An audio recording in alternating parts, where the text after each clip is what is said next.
కాశీ వాస్తు ప్రేక్షకులకి నమస్కారం. నా పేరు శ్రీనివాస్ కాశిరెడ్డి. నేను ఒక సాఫ్ట్వేర్ ఇంజనీర్గా పనిచేస్తున్నాను. దాంతోపాటు వాస్తుశాస్త్రంలో పరిశోధన చేస్తుంటాను. ప్రజలకి వాస్తుశాస్త్రంపై అవగాహన కలిగించడానికి ఈ యూట్యూబ్ ఛానల్ని స్థాపించడం జరిగింది. దానిలో భాగంగా ఇంతకుముందు చాలా వీడియోలు చేశాను. ఈరోజు ఏ వీడియో ఏంటంటే స్థలం దిక్కుకే కట్టాలా ఇల్లుని, లేదా ఇల్లుని తిప్పి కట్టాలా, లేదా రోడ్డుని బట్టి కట్టాలా అన్నది ఈరోజు టాపిక్. సో టాపిక్లోకి వెళ్ళే కంటే ముందు అందరికి కూడా ఒక విన్నపం, ఈ వీడియోలన్నీ షేర్ చేయండి, లైక్ చేయండి, మీ అభిప్రాయాన్ని కామెంట్స్ రూపంలో తెలియజేయండి. ఇంకా సబ్స్క్రైబ్ చేసుకుని వాళ్ళు ఉంటే సబ్స్క్రైబ్ చేసుకోండి, గంట బటన్ నొక్కి నోటిఫికేషన్ ఆన్ చేసుకోండి.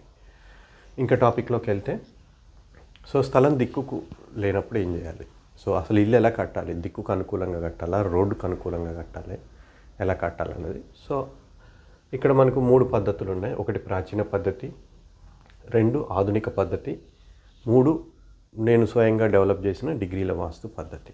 సో ఏది పాటించాలన్నది మీకు వివరించే ప్రయత్నం చేస్తాను.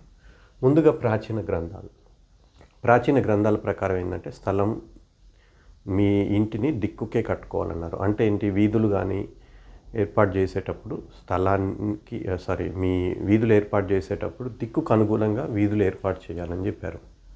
అంటే ఏంటి, దిక్కుకు ఉండేలాగా మాత్రమే మీ ఇల్లు నిర్మించుకోవాలని చెప్పారు. సో అంతేకాని ఎన్ని డిగ్రీలు తిరిగినా ద్వారాలు, అంటే స్థలాన్ని దిక్కుకు అనుగుణంగా ఇల్లు నిర్మించి ద్వారాలు కానీ అవన్నీ దానికి అనుగుణంగా ఏర్పాటు చేసుకోవాలని చెప్పారు. అంతేగాని ఎక్కడ కూడా ఎన్ని డిగ్రీలు తిరిగినా మధ్యలో ద్వారాలు పెట్టాలని కానీ సో అట్లా ఎక్కడ కూడా చెప్పలేదు. సో దేవతా స్థానాల ప్రకారం ద్వారాలు ఏర్పాటు చేసుకోవాలి, ఇల్లు దిక్కుకే కట్టుకోవాలి. సో దానికి ఆటోమేటిక్గా బావి కానీ అవన్నీ ఎక్కడ చెప్పారో అక్కడ కట్టుకోవాలి. ప్రాచీన గ్రంథాల్లో చెప్పింది అది. రెండోది ఏంటి, ఆధునిక పద్ధతి. సో ఆధునిక పద్ధతులు ఏంటంటే స్థలాన్ని ఎలా ఉన్నా కట్టుకోమని, రోడ్డుకు అనుగుణంగానే కట్టుకోమని చెప్పారు. దిక్కుకు తిప్పి కట్టకూడదని చెప్పారు, దిక్కుమూడం ఏర్పడుతుందని చెప్పారు. ఎవరు చెప్పారు? సో ఈ గ్రంథంలో చెప్పబడింది ఎక్కడో ఒక చోట. సో ఇది గౌరు తిరుపతి రెడ్డి గారు రాసిన వాస్తుశాస్త్ర వాస్తవాలన్న పుస్తకం నుంచి. సో ఇల్లుని ఎప్పుడు కూడా తిప్పి కట్టకూడదు, అలా తిప్పి కడితే దిక్కుమూడం ఏర్పడుతుందని చెప్పారు. తిప్పి కట్టడం అంటే ఏంటి, సో మీ ఇల్లు ఇలా ఉందనుకోండి,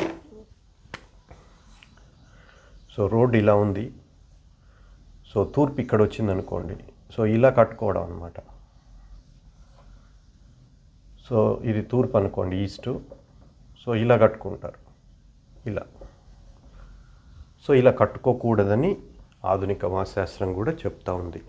సో మీ స్థలం ఎలా, రోడ్డు ఎలా ఉంటే అలాగే కట్టుకోవాలి. అంటే ఏంటి,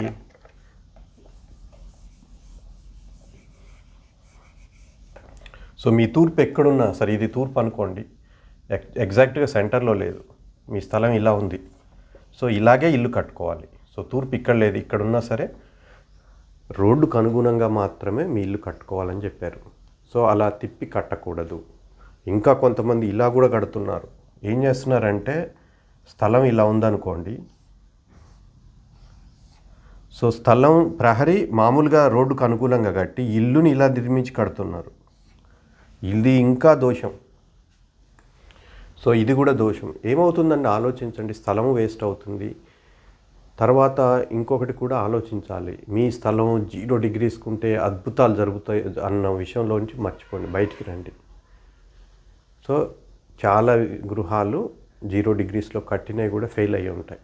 సో దానివల్ల వచ్చే అడిషనల్ ఉపయోగం ఏమీ లేదు, గుర్తుపెట్టుకోండి. నా అనుభవం ప్రకారం చెప్తా ఉన్నాను నేను. ఇది ఇంకా దోషం. సో రోడ్డుకు అనుకూలంగా ఇల్లు కట్టుకోమన్నారు. కానీ ఏం చెప్పారు, కానీ ఆధునిక వాస్తుశాస్త్రంలో ఏంటంటే పూర్తిగా లేదు డిగ్రీల వాస్తు గురించి. ఉదాహరణకి 45 డిగ్రీస్ తిరిగినప్పుడు గేట్ ఎలా పెట్టాలి, ద్వారాలు ఎలా పెట్టాలని చెప్పారు. అంటే ఏంటి, సో డిగ్రీలకు అనుగుణంగా మీ ద్వారాలు మారుతాయని చెప్పారు ఆధునిక వాస్తుశాస్త్రంలో. 45 డిగ్రీస్ తిరిగితే ఇల్లు ఎలా కట్టాలి అంటే, 45 డిగ్రీస్ తిరగడం అంటే తూర్పు కార్నర్లో వస్తుంది, ఇక్కడ తూర్పు వస్తుంది, ఇక్కడ ఉత్తరం వస్తుంది, ఇది ఈశాన్యం అవుతుంది, ఇది పడమర, సో ఇది దక్షిణం, ఇలా ఉంటుందన్నమాట. ఇలా ఉన్నప్పటికి కూడా మీరు రోడ్డుకు అనుగుణంగా ఇల్లు కట్టుకొని దానికి తగ్గట్టుగా ద్వారాల నిర్ణయం చేసుకోవాలి. సో అది వాస్తవానికి కొంచెం చాలా క్లుప్తంగా ఎక్కడో ఒకటి రెండు చోట్ల చెప్పారు ఈ బుక్లో కానీ గౌరవ తిరుపతి రెడ్డి గారు రాసిన ఇతర గ్రంథాల్లో. దీంట్లో పార్ట్ 2 కూడా ఉంది యాక్చువల్గా. దాంట్లో కానీ చాలా క్లుప్తంగా వివరించారు. ఎక్కువ డీప్ రీసెర్చ్ జరగలేదు యాక్చువల్గా. సో ఇది తర్వాత నేను అనుగుణంగా సో వాస్తవానికి ఇదేంటంటే ప్రత్యక్షంగా నా జీవితంలో జరిగిన అనుభవాల ఆధారంగా ఈ డిగ్రీల వాస్తును డెవలప్ చేశాను. ఏం జరిగింది అంటే నాకు సో ఇలా కట్టాను ఇల్లు. సో ఇది తూర్పు అనుకున్నాను. సరే, ఇది వెస్ట్ రోడ్డు ఉండేది యాక్చువల్గా, ఈ రోడ్డు లేదు. సో ఇది వెస్ట్ రోడ్డు. సో ఇక్కడ ద్వారం పెట్టాను, గేట్ ఉంది ఇక్కడ. సో ఇక్కడ ఒకటి ద్వారం, ఇక్కడ ఏదో పెట్టాను, ఇక్కడ సెంటర్ గేట్ పెట్టాను, ఇలా పెట్టాను అనమాట. ఇది సెంటర్ ద్వారం, ఇది బాగానే ఉంది. ఇది కూడా పశ్చిమ వాయువ్యంలో గేట్ పెట్టాను. సో దీనికి ఏమైంది యాక్చువల్గా అప్పుడు డిగ్రీల కాన్సెప్ట్ లేదు, నాకు కూడా తెలియదు. సో ఇది 15 డిగ్రీలు లేదా 16 డిగ్రీలు తిరిగింది. అంటే ఇక్కడ ఉండాల్సిన తూర్పు ఇక్కడికి వచ్చింది, ఇక్కడ ఉండాల్సిన ఉత్తరం ఇక్కడికి వచ్చింది. అప్పుడు ఏమవుతుంది ఆలోచించండి, ఇక్కడ ఉండాల్సిన ఉత్తర వాయువ్య ద్వారం ఇక్కడికి వస్తుందన్నమాట. అంటే ఈ ఇల్లు స్థలం డిగ్రీలకు ఉన్నప్పుడు కరెక్ట్, బట్ అది తిరిగి ఉండడం వల్ల ఇది ఉత్తర వాయువ్య ద్వారం అయిపోయింది. సో మొన్న కూడా ఒక వీడియో చూపించాను, పశ్చిమ వాయువ్య ద్వారంలా కనపడే ఉత్తర వాయువ్య ద్వారం అని. సో అది ఎందుకు జరిగింది? స్థలం తిరిగి ఉండడం వల్ల జరిగింది. సో పశ్చిమ వాయవ్య ద్వారం మానసిక రుగ్మతలు కలిగిస్తుంది అంటారు, అది కరెక్ట్ కాదు. ఆ స్థలం ఎన్ని డిగ్రీలకు తిరిగి ఉందో ఒకసారి చూడండి. సో అది ఆగ్నేయ ప్రాచిలో ఉంటే ఖచ్చితంగా అది మీకు మానసిక రుగ్మతలు కలిగిస్తుంది. అంటే అది ఉత్తర ద్వారం అవుతుంది, ఉత్తర వాయవ్య ద్వారం అవుతుంది. పశ్చిమ వాయవ్య ద్వారంలా కనిపిస్తుంది, బట్ ఉత్తర వాయవ్య ద్వారం అనమాట. సో ఇట్లా ఇదే ఇంటికి వీధి చూపు కూడా ఉంది. సో అది నేను పశ్చిమ వాయువ్యం వీధి చూపు అనుకోవడం జరిగింది, బట్ అది తిరిగి ఉండడం వల్ల మిక్స్ అయిపోయింది. పశ్చిమ వాయువ్యం, ఉత్తర వాయువ్యం, కొంత పశ్చిమ వాయువ్యం, కొంత ఉత్తర వాయువ్యం. సో మిక్స్డ్ రిజల్ట్సే వచ్చాయి దాంట్లో. సో ఇలా తిరిగి ఉన్నప్పుడు పశ్చిమ వాయువ్యం వీధి చూపు కొంచెం నెగిటివ్ రిజల్ట్స్ ఇచ్చే కొంత కాదు, చాలా నెగిటివ్ రిజల్ట్సే వస్తాయి. బట్ ఉత్తర వాయువ్యం కంటే కొంత మెరుగు. సో ఇట్లా ఈ అనుభవం ద్వారా నేను తెలుసుకున్నాను. తర్వాత కొన్ని ఇళ్ళను కూడా పరిశీలించినప్పుడు ఏంటి, ఖాళీ ప్రదేశాలు కూడా చాలామంది చెప్తూ ఉంటారు, ఉత్తరంలో ఖాళీ ప్రదేశాలు ఉన్న ఇల్లులు బాగుంటాయని చెప్పేసి. అది పూర్తిగా దాన్ని అబ్జర్వ్ చేయకపోవడం అనమాట. ఆ స్థలం ఆగ్నేయ ప్రాచిలో ఉన్నప్పుడు మీరు ఉత్తరంలో ఖాళీ ప్రదేశం ఎక్కువ ఉంటే బాగుంటుంది. ఎందుకని అంటే ఒకసారి ఇలా ఆలోచించండి. సో ఈశాన్యం ఇక్కడ ఉంటుంది, సో ఈ తూర్పు ఇక్కడ. సో స్థలం తిరిగినప్పుడు తూర్పు ఈశాన్యంలో కూడా కొంత భాగం ఇక్కడికి వెళ్ళిపోతుంది. సపోజ్ 20 డిగ్రీస్ తిరిగింది అనుకోండి, ఇదంతా తూర్పు ఉంటుంది, ఇదంతా ఈశాన్యం, ఉత్తర ఈశాన్యం, తూర్పు ఈశాన్యం మొత్తం కూడా ఉత్తరంలోకి వెళ్ళిపోతాయి. సో సాధారణ నియమం ఏంటి, అది ఈశాన్యం ఎక్కువ ఖాళీ ఉంటుంది, తూర్పు ఉత్తరాల్లో ఎక్కువ ఖాళీ వదిలినప్పుడు ఆటోమేటిక్గా ఈశాన్యంలో ఎక్కువ ఖాళీ వస్తుంది, ఈశాన్య మూలలో. సో ఆ ప్రిన్సిపల్నే నేను అప్లై చేశాను. సో అలా అప్లై చేస్తూ వీటన్నిటి కలిపి ఈ బుక్ రాయడం జరిగిందనమాట.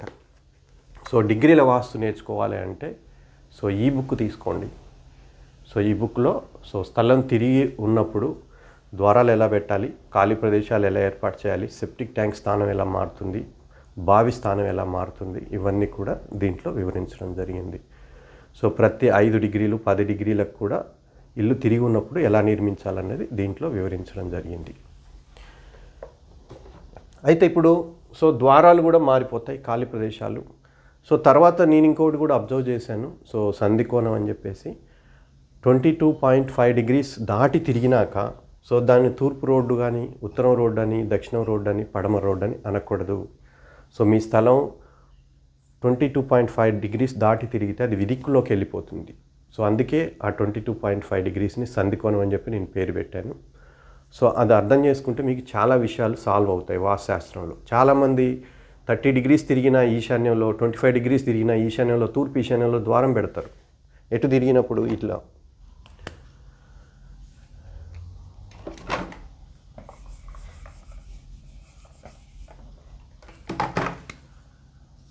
ఇలా ఉందనుకోండి. సో ఇక్కడ ఇది మామూలుగా తూర్పు ఇక్కడ ఉంటుంది. 30 డిగ్రీస్ తిరిగింది అనుకోండి, తూర్పు ఇక్కడికి వచ్చేస్తుంది, ఇంకా ఇక్కడ ఉంటుంది తూర్పు. అప్పుడు ఇక్కడ ద్వారం పెడితే తూర్పు ద్వారమే అవుతుంది కొంతవరకు. 22 అనుకోండి, పోనీ 23, 24 డిగ్రీస్ అనుకోండి, అప్పుడు ఈశాన్యం ఇక్కడ తూర్పు ఇక్కడికి వస్తుంది. సో ఇక్కడ తూర్పు ద్వారం పెట్టినా కూడా తప్పే అవుతుంది మీకు. సో తూర్పు ద్వారం అంటే మళ్ళీ అదేదో నీచ భాగం కూడా కాదు. N3 ద్వారం E3 ద్వారం కూడా దోషాన్ని కలిగిస్తుంది.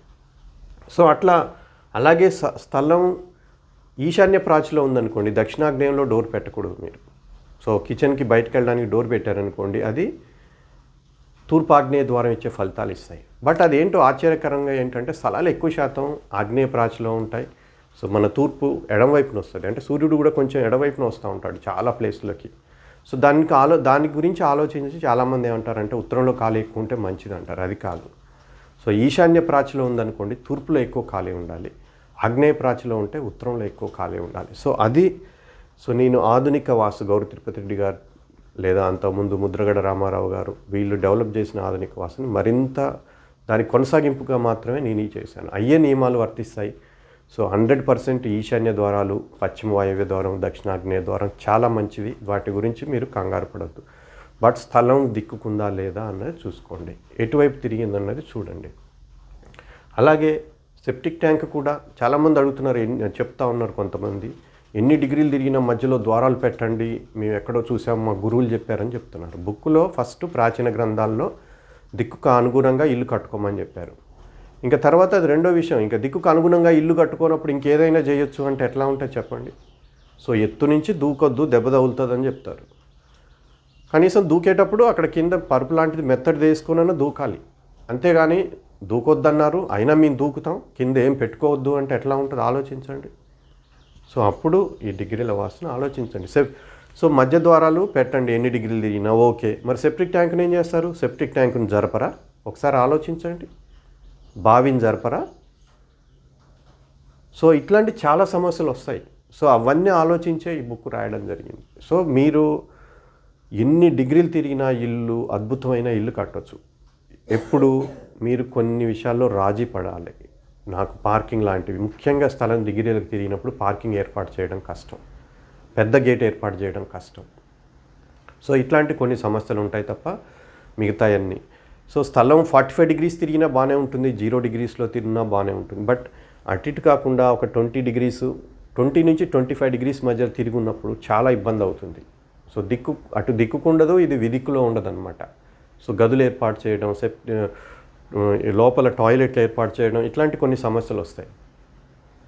సో కాబట్టి తెలుసుకోండి. సో ఇది నేను చెప్పేది ఏంటంటే, మీ ఇంటిని దిక్కుకు అనుకూలంగా కట్టకూడదు, తిప్పి కట్టకూడదు. రోడ్డు ఎలా ఉంటే అలాగే కట్టుకోండి, కానీ డిగ్రీల వాస్తుని పాటించండి. దానికి అనుగుణంగా మీ ద్వారాలు మార్చండి, దానికి అనుగుణంగా మీ సెప్టిక్ ట్యాంకుని మార్చండి, దానికి అనుగుణంగా మీ ఖాళీ ప్రదేశాలని మార్చుకోండి.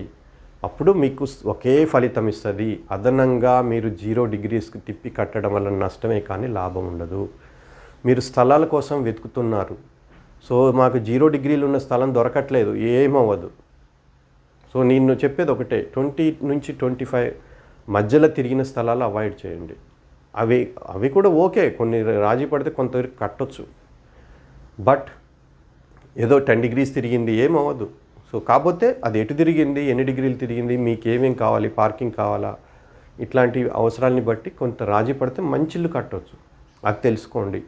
సో డిగ్రీల వాస్తుని ఫాలో అవ్వండి. నేను చెప్పేది ఏమో అది. సో డిగ్రీల వాస్తు ఆధునిక వాస్తులో ఇంట్రొడక్షన్ చేశారు వాళ్ళు కూడా పూర్తిగా. 45 degrees కట్టినప్పుడు 45 degrees తిరిగితే ద్వారాలు ఎలా పెట్టారో చెప్పారు. అంతకుమించి ఎక్కువ డీప్గా వెళ్ళలేదు వాళ్ళు. సో దాన్నే నేను కొనసాగించాను. సో ఈ ఫస్ట్ ఏంటి, డిగ్రీల వాస్తు ఆధునిక వాస్తు కొనసాగింపు, అది అర్థం చేసుకోవాలి మీరు.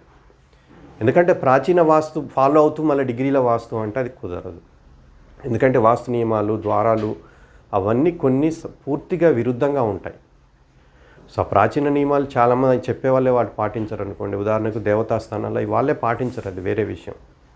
బట్ సో డిగ్రీల వాస్తుని ఫాలో కావాలి. దాంతోపాటు గదులను కూడా, గదుల అమెరికా అన్నది ఒకటి ఉంది. సో దాన్ని కూడా నా బుక్లో వివరించడం జరిగింది. ఒక ప్రత్యేకమైన టాపిక్ పెట్టాను. సో అది ఏ గది అన్నది కూడా చూడాలి. అది వాయువ్యం గదా, ఈశాన్యం గదా. సో స్థలం విదిక్కులో ఉన్నప్పుడు ఆ గదులు కూడా మారిపోతాయి.